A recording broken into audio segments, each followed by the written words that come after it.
parler. C'était, moi, j'étais à l'École nationale. Ah oui, c'est vrai. Puis il y avait des conférences les jeudis matin, puis Olivier était invité. Je sais pas ce qui s'est passé, mais à un moment donné, on se parlait quand même.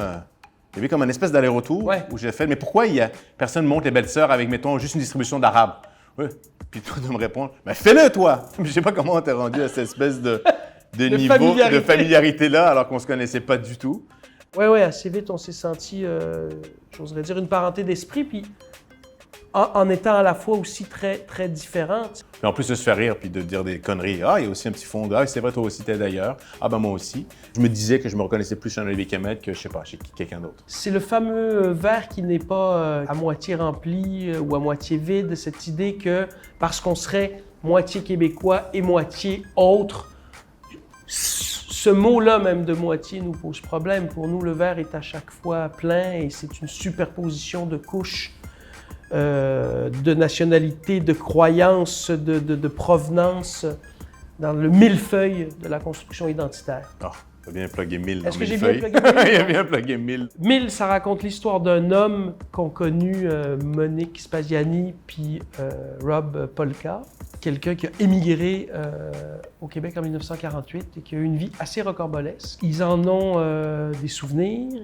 S'ajoute à cette histoire familiale Philomène Bilodeau, actrice, fille de Monique. C'est donc une pièce qui réfléchit à comment on se construit une vie dans les omissions, les mensonges. Qu'est-ce qu'on révèle, qu'est-ce qu'on lègue à nos enfants, qu'est-ce qu'on décide de garder pour soi, hein? Qu'est-ce qu'on construit malgré nous? Comment cette superposition de couches identitaires finit par faire une vie? C'est Monique aussi qu'elle apprend finalement, au bout du compte, qu'elle n'est pas exactement ce qu'elle pensait être. Cette espèce de tentative de reconstruire sa vie et de comprendre réellement un tout petit peu plus qui elle est réellement.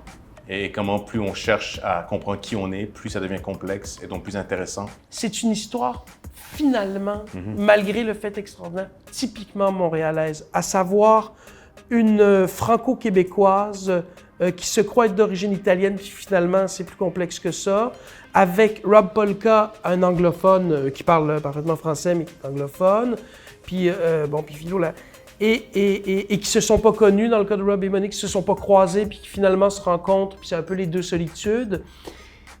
Et c'est ça, Montréal. C'est des histoires beaucoup plus complexes que ce qu'on pense. Nous sommes tous individuellement, chaque être humain qui vit dans cette ville de Montréal, composé de 1000 histoires, de 1000 couches, de 1000 identités.